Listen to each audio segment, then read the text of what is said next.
Hello guys, welcome to my YouTube channel. आपका बहुत बहुत स्वागत है मेरे यूट्यूब चैनल पे भारत के लॉस पर।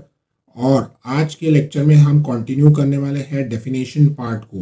हमने प्रीवियस लेक्चर में जो डेफिनेशन देखे थे, कुछ एक्सप्लेनेशंस देखे थे, जैसे कि fraudulently, dishonestly, wrongful gain, wrongful loss, differentiation between fraudulently and dishonestly, और कुछ केस लॉस भी देखे थे। तो ठीक है, आज हम उसको कंटिन्यू करने वाले डेफिनेशन पार्ट को, सेक्शन 2 ऑफ भारतीय न्याय संहिता को कंटिन्यू करने वाले हैं और आगे के डेफिनेशंस को डिस्कस करने वाले हैं। तो मेरा आपसे अनुरोध है लेक्चर स्टार्ट करने से पहले कि प्लीज़ मेरे यूट्यूब चैनल को सब्सक्राइब कीजिए, लाइक कीजिए और शेयर कीजिए, और मुझे फॉलो कीजिए इंस्टाग्राम पे।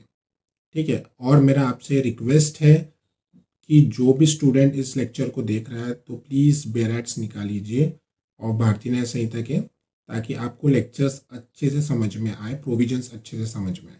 ठीक है, तो आपको स्क्रीन देखना चाहिए, इसलिए मैं बाजू हट जाता हूँ ताकि आपको स्क्रीन दिखे, समझे कि क्या प्रोविजन में लिखा है, क्या भारतीय न्याय के प्रोविजंस दिए गए हैं। तो इसलिए मैं स्क्रीन से हट जाता हूँ।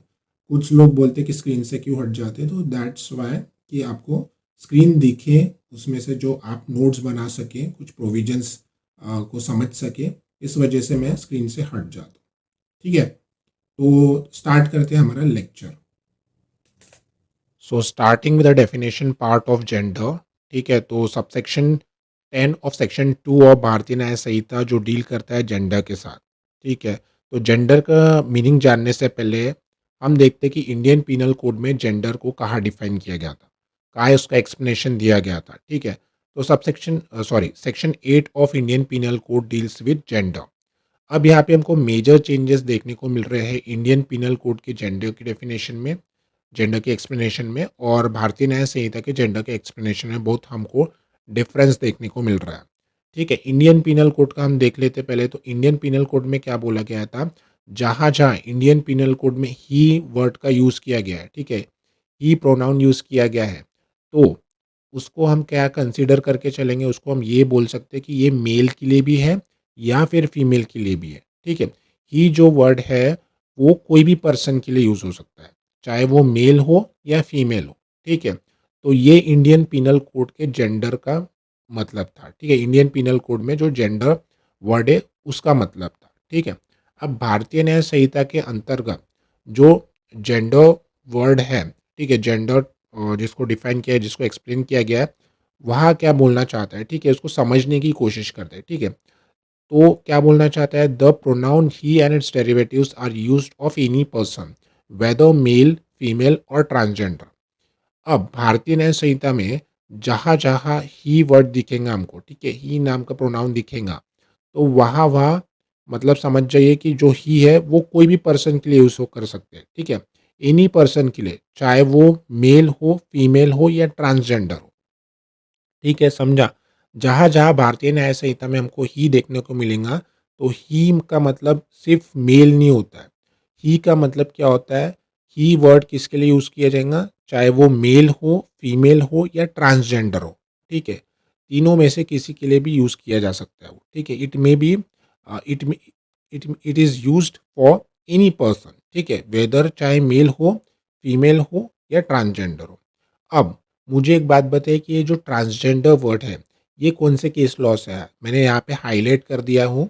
ठीक है, तो ये जो केस लॉ है वो है इंडियन पिनल कोड में हम देखने को मिलते थे, national legal service authority versus union of India. अब ये national legal service authority versus union of India का क्यों जिक्र किया मैंने, क्योंकि सुप्रीम कोर्ट ने इस केस में ट्रांसजेंडर कम्युनिटी को रिकग्नाइजेशन दिया था। ठीक है, इसी केस लॉ के वजह से ये जो वर्ड है ट्रांसजेंडर, इसको भारतीय न्याय संहिता में डाला गया है। ठीक है, अब इसके बाद हम देखते हैं एक्सप्लेनेशन। तो एक्सप्लेनेशन क्या बोल रहा है, एक्सप्लेनेशन बोल रहा है ट्रांसजेंडर का एक एक्सप्लेनेशन दिया गया है। ठीक है, अब ये इंडियन पिनल कोड में हमको देखने को नहीं मिलता था, क्योंकि वहाँ पे ट्रांसजेंडर वर्ड इंक्लूड ही नहीं किया गया। लेकिन भारतीय न्याय संहिता में ट्रांसजेंडर वर्ड को इंक्लूड किया गया, साथ में एक एक्सप्लेनेशन भी दे दिया गया। अब ये एक्सप्लेनेशन क्या बोल रहा है, इसको जानने की कोशिश करते हैं। तो एक्सप्लेनेशन बोल रहा है कि transgender shall have the meaning assign to it in clause के of section 2 of the transgender persons protection of rights act 2019। अब जो ट्रांसजेंडर वर्ड जो इंक्लूड किया है भारतीय न्याय संहिता में, उसका मीनिंग क्या दिया गया है? तो उसका मीनिंग हमको दिया गया है transgender person protection of rights act 2019 में।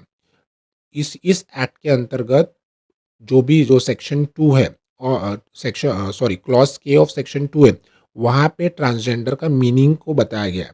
तो वही मीनिंग जो है वो कंसीडर करके चलेंगे हम लोग भारतीय न्याय संहिता में।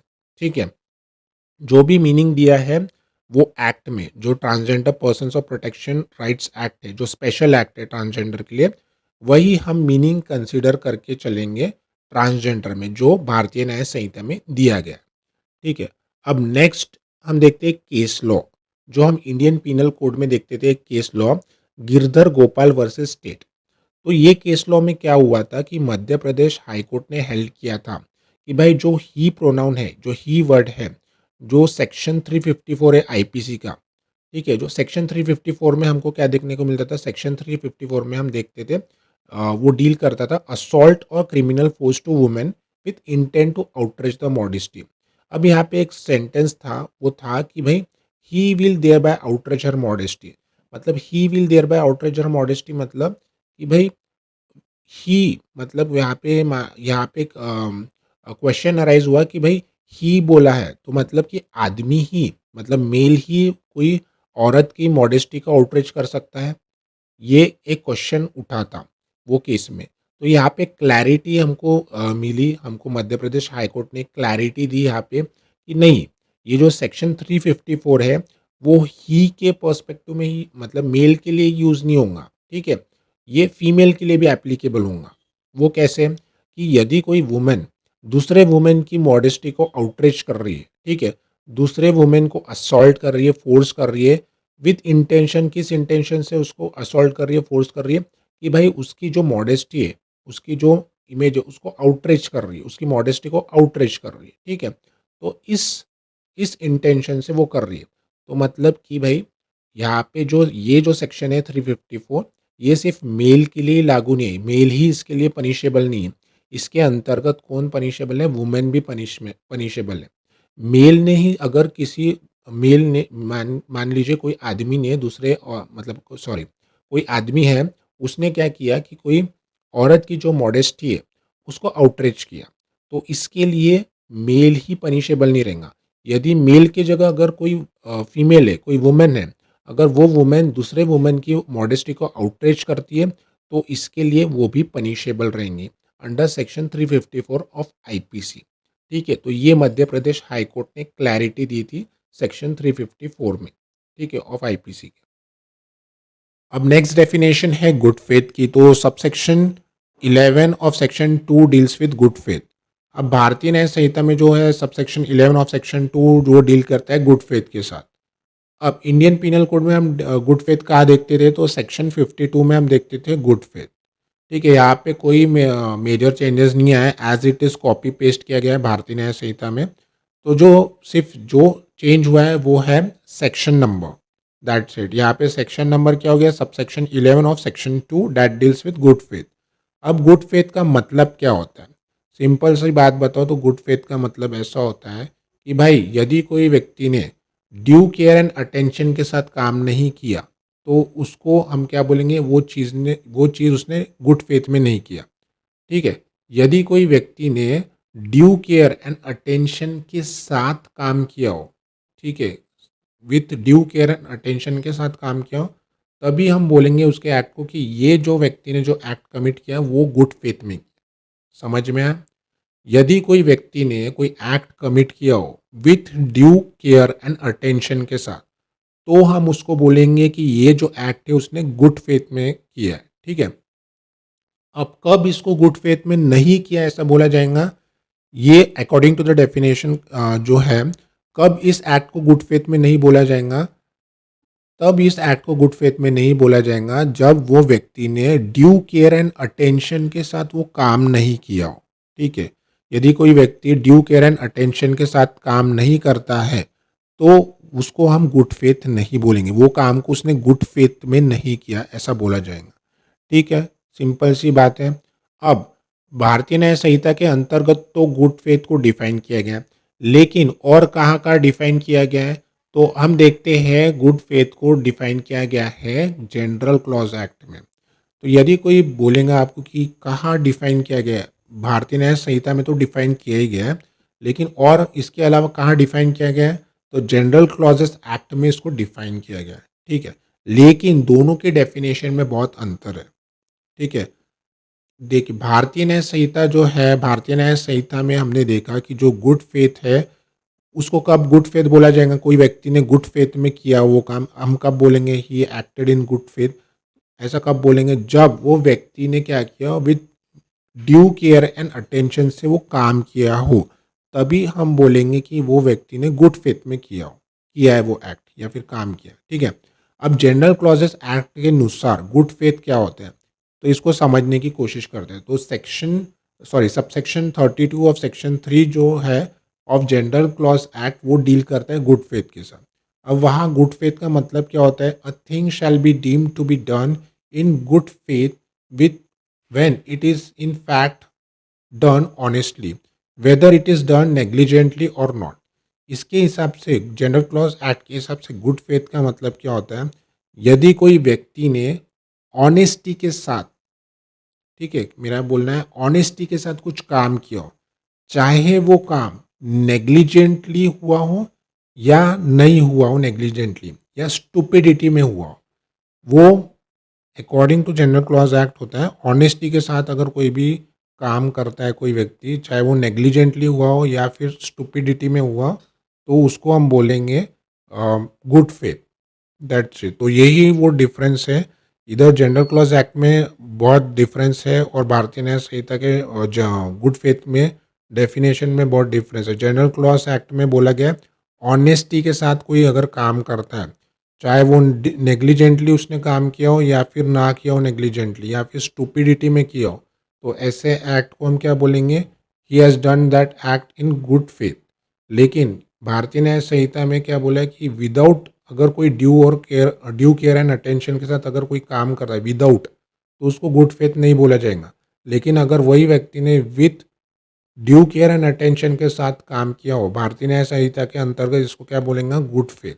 With due care and attention, if any person has done any act with due care and attention, then उसको हम क्या बोलेंगे? he has done that act in good faith।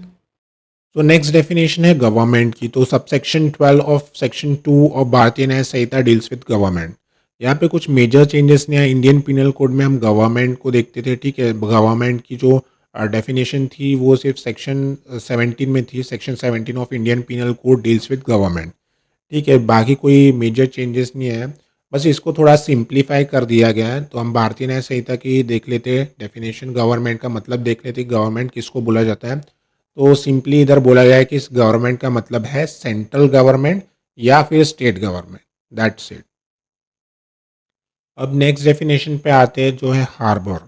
तो सबसेक्शन 13 ऑफ सेक्शन 2 ऑफ भारतीय न्याय संहिता डील्स विथ हार्बर। हार्बर हम Indian penal code में देखते थे सेक्शन 52A में, जहाँ पे हार्बर को एक्सप्लेन किया गया था कि हार्बर का मतलब क्या होता है। तो यहाँ पे एक हमको मेजर चेंज देखने को मिलता है कि भाई जो इंडियन पिनल कोड में था हार्बर, वहाँ पे जो है जो हस्बैंड वाइफ का जो एक्सेप्शन था उसको हटा दिया गया है। यहाँ पे मैंने हाईलाइट भी किया हूँ, देखिए इंडियन पिनल कोड में देखिए वहाँ पे लिखा है कि except in section 157 and in section 130 in the case in which the harbour is given by the wife और husband of the person harbour. तो इस चीज़ को हटा दिया गया है भारतीय न्याय संहिता में। अब डायरेक्टली हार्बर का मीनिंग बताया गया कि हार्बर में क्या इंक्लूड होता है, ठीक है। तो अब हम देखते हैं भारतीय न्याय संहिता के सबसेक्शन 13 ऑफ सेक्शन 2, ठीक है, जो हार्बर के साथ डील करे। तो हार्बर का मतलब क्या होता है? Harbour include supplying a person with shelter, food, drink, money, clothes, arm, ammunitions और मीन्स ऑफ कन्वेंस, और assisting a person by any means whether of the same kind as those enumerated in this clause or not to evade apprehension। मतलब harbour का मतलब क्या होता है कि कोई व्यक्ति को शेल्टर प्रोवाइड करना, फूड प्रोवाइड करना, ड्रिंक प्रोवाइड करना, मनी प्रोवाइड करना, क्लोथ्स प्रोवाइड करना, आर्म्स एनिमेशंस प्रोवाइड करना, मतलब गन वगैरह, और मीन्स ऑफ कन्वेंस मतलब कि मीन्स ऑफ कन्वेंस मतलब व्हीकल प्रोवाइड करना, और वे मीन्स ऑफ कन्वेंस मतलब व्हीकल आने जाने के लिए व्हीकल प्रोवाइड करना, या फिर इधर उधर जाने के लिए व्हीकल प्रोवाइड करना, और the assisting a person by any means, या फिर इसके अलावा कोई भी चीज़ से उसको असिस्ट करना, कोई भी मीन्स के उस मीन्स के थ्रू उसको असिस्ट करना। तो ये चीज़ क्यों प्रोवाइड कर रहा है? ताकि वो इवेट कर सकते हैं अप्रेंशन को, मतलब अप्रेंशन मतलब कि पुलिस उसको अरेस्ट ना करे, इस वजह से वो उसको क्या कर रहा है, बचा रहा है, वो पर्सन को बचा रहा है, उसको हेल्प प्रोवाइड कर रहा है, ठीक है, उसको फूड प्रोवाइड कर रहा है, ड्रिंक प्रोवाइड कर रहा है, मनी प्रोवाइड कर रहा है, क्लोथ्स प्रोवाइड कर रहा है, एम्यूनेशन गन्स वगैरह जो है, जो भी एनिमेशंस हैं, ठीक है, एम्यूनेशंस हैं, ठीक है, वो प्रोवाइड कर रहा है, या फिर आने जाने के लिए कोई व्हीकल व्हीकल दे रहा है उसको, ठीक है, या फिर इसके अलावा कोई भी जो मीन्स होगा जिसके थ्रू वो असिस्ट कर सकता है वो पर्सन को, तो ऐसे चीज़ वो उसको प्रोवाइड कर रहा है। क्यों प्रोवाइड कर रहा है? ताकि वो इवेट कर सके अप्रेंशन को, मतलब कि पुलिस से बच सके, पुलिस उसको अरेस्ट ना कर सके, पुलिस से भाग रहा है वो, ठीक है, टू इवेड एप्रहेंशन, ठीक है, तो इसका बेसिकली मीनिंग होता है हार्बर, ठीक है। नेक्स्ट डेफिनेशन है वो है सबसेक्शन 14 ऑफ सेक्शन 2 ऑफ भारतीय न्याय संहिता, जो डील करता है इंजुरी के साथ। तो इंजुरी का मतलब हम इंडियन पिनल कोड में देखते थे सेक्शन 44 जो डील करता था इंजुरी में। तो यहाँ पे कुछ मेजर डिफरेंस नहीं है, एज इट इज़ ही है, बस डिनोट्स को हटा के मीन्स डाल दिया गया, दैट्स इट, बाकी सब एज इट इज़ है, ठीक है। अब यहाँ पे क्या बोल रहा है, इंजुरी की डेफिनेशन को हम समझने की कोशिश करते हैं, इंजुरी का मतलब क्या होता है। तो injury means any harm whatever illegally cause to any person in body mind reputation और प्रॉपर्टी। इंजुरी मतलब किसी व्यक्ति को, किसी भी पर्सन को बॉडी इंजुरी, बॉडी के थ्रू कोई उसके बॉडी को कोई इंजुरी कर देना, या फिर उसके माइंड को कोई इंजुरी कर देना, या फिर उसके रेपुटेशन को कोई इंजुरी कर देना, या फिर प्रॉपर्टी को इंजुरी कर देना। तो ये चार प्रकार दिए थे जिसको हम इंजुरी कर सकते हैं, ठीक है। एक तो बॉडी को, माइंड को, रेपुटेशन को, या प्रॉपर्टी को। लेकिन किसके थ्रू कर सकते हैं, किसके माध्यम से हम उसको इंजुरी कर सकते हैं? तो इलीगली हम उसको कर सकते हैं, इलीगल मीन्स के थ्रू, ठीक है, इलीगली उसको हम कर सकते हैं इंजुरी, ठीक है। अब जैसे बॉडी इंजुरी हो गया, तो हमने उसका मर्डर कर दिया, तो उसको कोई नाइफ वाइफ मार दिया, तो क्या हो गया, बॉडी इंजुरी होगी। अब किसी के माइंड को इंजुरी करना है हमको, तो हम फॉर एग्जांपल कि कोई वुमेन है, उसको हम क्या करते हैं, मेंटली मेंटल क्रुएल्टी करते थे उसके साथ, ठीक है, मेंटली उसको हरास करते, तो क्या हो गया कि ये माइंड की इंजुरी होगी उसको, वो वुमेन को। थर्ड जो है वहाँ पे बोला है injury to reputation. Injury to reputation मतलब डिफेम कर देना, किसी का नाम बदनाम करना, तो डिफेमेशन का हो गया, डिफेमेशन आ जाता है। रेपुटेशन, इसके रेपुटेशन को हम इंजुरी कर सकते हैं। Injury to property, injury to property जैसे कि थेफ्ट कर लिया, थेफ्ट कमिट हो गया, तो हमने क्या किया कि या फिर ट्रेसपास कर लिया किसी के प्रॉपर्टी में, तो ये हो गया, हमने किसी के प्रॉपर्टी को क्या किया, इंजुरी दे दी, ठीक है। तो यही है बेसिक इंजुरी का मतलब। तो सबसेक्शन 15 ऑफ सेक्शन 2 ऑफ भारतीय न्याय संहिता जो है वो डील करता है illegal and legally bound to do. अब इंडियन पिनल कोड में हम देखते थे सेक्शन 43 जो डील करता था illegal and legally bound to do, ठीक है। अब दोनों में कोई उतना अंतर नहीं आया, सिर्फ खाली सबसेक्शन सेक्शंस में डिफरेंस आया है, बाकी एज इट इज़ है। तो देखते हैं अब illegally and illegally bound to do क्या होता है। लेकिन इसके पहले मैं बता दूं कि ये जो सेक्शन है वो एप्लीकेबल होता है सिविल सिविल एक्शंस के लिए भी, मतलब ये सिविल एंड क्रिमिनल दोनों के लिए एप्लीकेबल है सेक्शन, ठीक है। तो जानने की इसको कोशिश करते हैं, what do you mean by illegal and legally bound to do. The word illegal is applicable to everything which is an offence और which is prohibited by law और which furnishes ground for a civil action. मतलब क्या बोला है कि भाई कोई भी ऐसी चीज़ जिसको ऑफेंस घोषित किया हो, ठीक है, कोई भी लॉ के अंडर में ऑफेंस बोला हो, हर वो चीज़ जो कि ऑफेंस है, ठीक है। दूसरी चीज़ क्या बोला है, हर वो चीज़ जिसके लिए लॉ ने प्रोहिबिट किया हो। तीसरा क्या बोला है, हर वो चीज़ जिसके लिए सिविल एक्शन ले सकते हैं, ठीक है। तो ये जो 3 ग्राउंड्स है इसको हम क्या बोलेंगे, एप्लीकेबल होंगे, क्या एप्लीकेबल होगा, इलीगल वर्ड, ठीक है। समझा?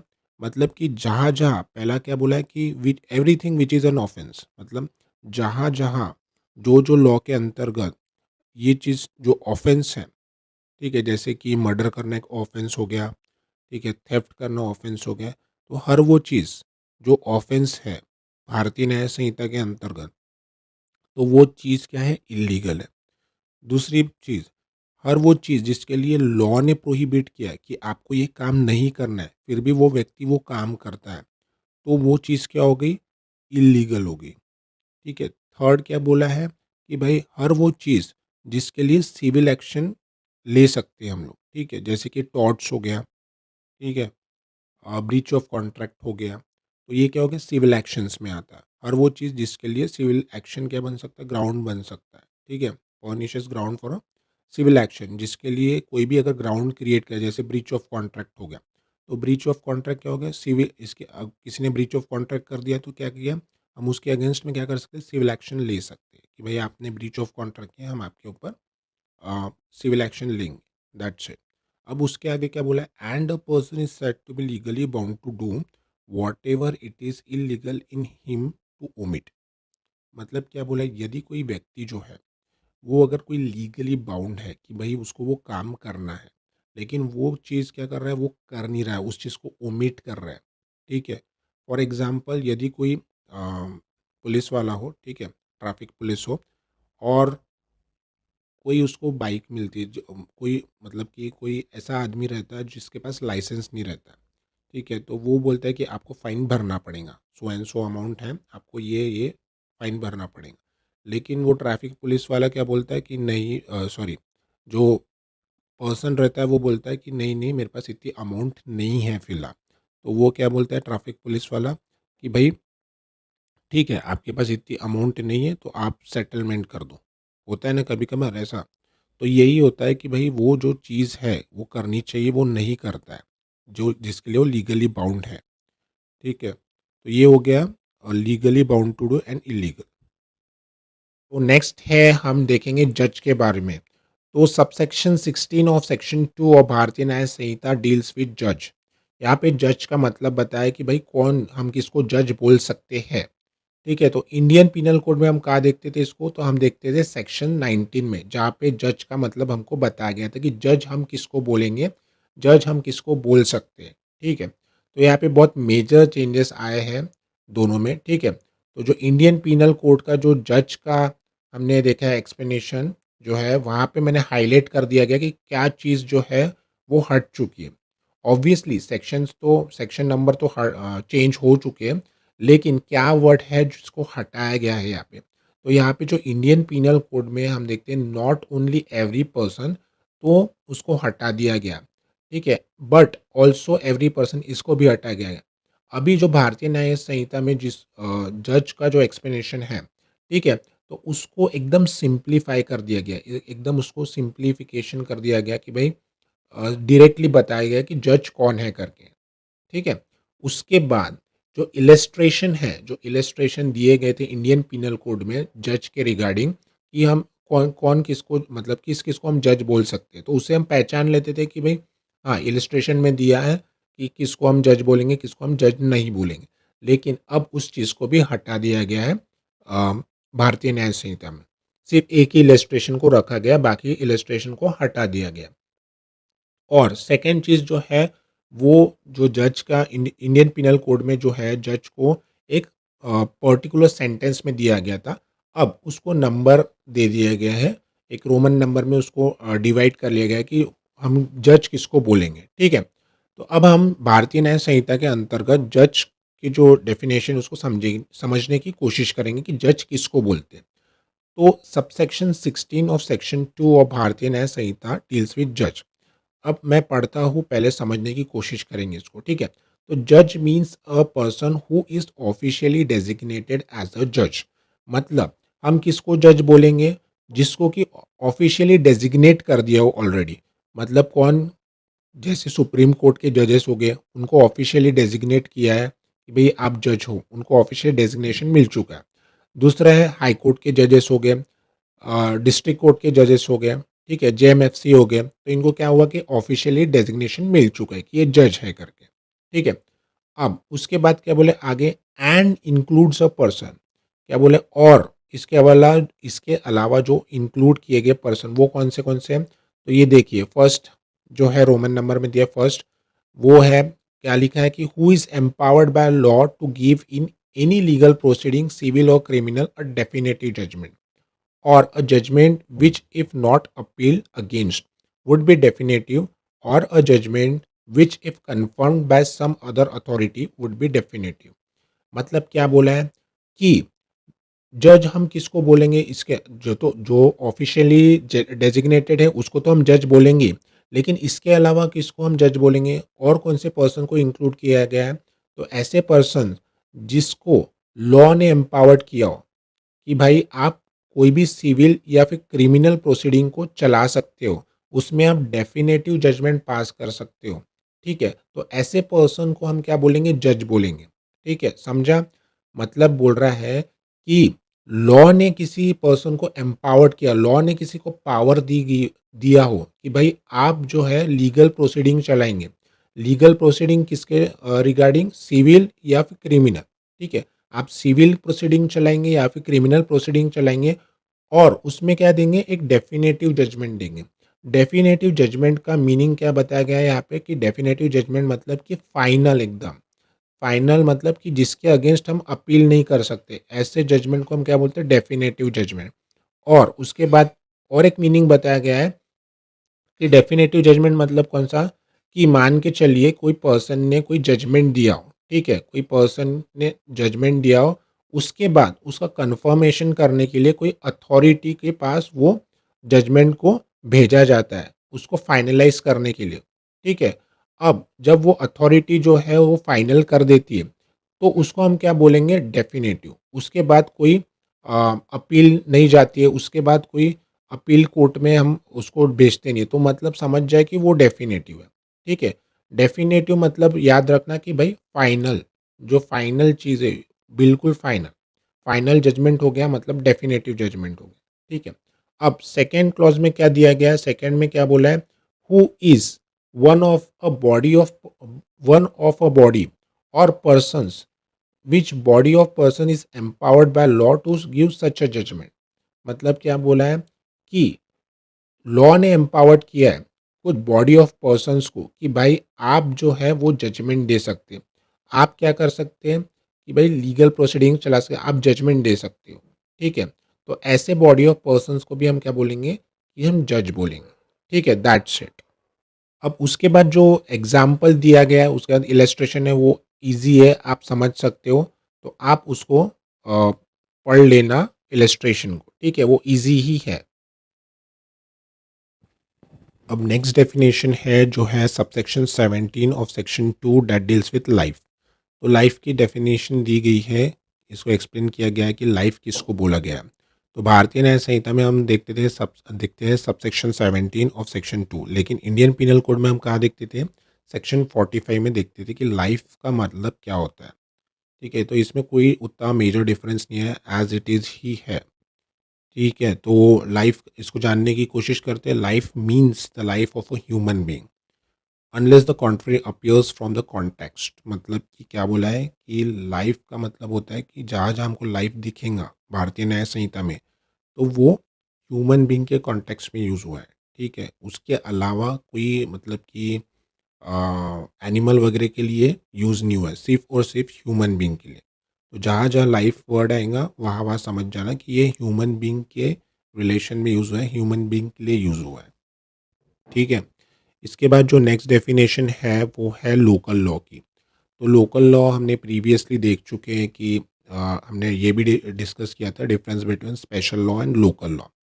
फिर भी एक बार देख लेते हैं हम इसको। ठीक है, तो सबसेक्शन 18 ऑफ सेक्शन 2 ऑफ भारतीय न्याय संहिता डील करता है लोकल लॉ के साथ। तो लोकल लॉ का मतलब क्या होता है? लोकल लॉ मीन्स, अच्छा, और एक कंपैरेटिवली देख लेते हैं हम। इंडियन पिनल कोड में कहाँ देखते थे हम लोकल लॉ? तो लोकल लॉ देखते थे सेक्शन 42 में, एज इट इज़ ही है, कोई मेजर डिफरेंस आया नहीं है, as it is copy paste है। ठीक है, तो लोकल लॉ का मतलब क्या होता है कि means a law applicable only to a particular part of India. मतलब इंडिया के कोई पर्टिकुलर पार्ट में अगर कोई लॉ एप्लीकेबल है, ठीक है, कोई लॉ अप्लाई करता है इंडिया के पर्टिकुलर पार्ट में, तो उसको क्या बोलेंगे? Local law. जैसे महाराष्ट्र में मोको का एक्ट है, ठीक है, तो ये जो एक्ट है ये सिर्फ महाराष्ट्र में है। तो ये क्या हो गया, विद इन अ स्टेट में एप्लीकेबल रह रहा है, तो ये पर्टिकुलर ये स्टेट का लोकल लॉ है। ठीक है, तो इसको बोलते हैं लोकल लॉ। स्पेशल लॉ तो आपको पता है, जैसे निगोशिएबल इंस्ट्रूमेंट एक्ट, कोई स्पेशल इसकी चीज़ के लिए पॉक्सो हो गया, ये स्पेशल एक्ट हो गया, तो ये ही है special law and local law का डिफरेंस। दैट्स आई होप आपको आज का लेक्चर समझ में आया, आपको आज की डेफिनेशन पार्ट समझ में आया। हम इस लेक्चर को कंटिन्यू करेंगे नेक्स्ट लेक्चर में, हम नेक्स्ट लेक्चर में भी डेफिनेशन को कंटिन्यू करेंगे और नेक्स्ट डेफिनेशन को हम समझने की कोशिश करेंगे।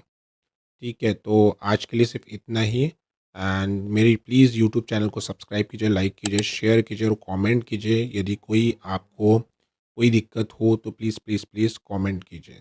Thank you, thanks for watching my video. Thank you.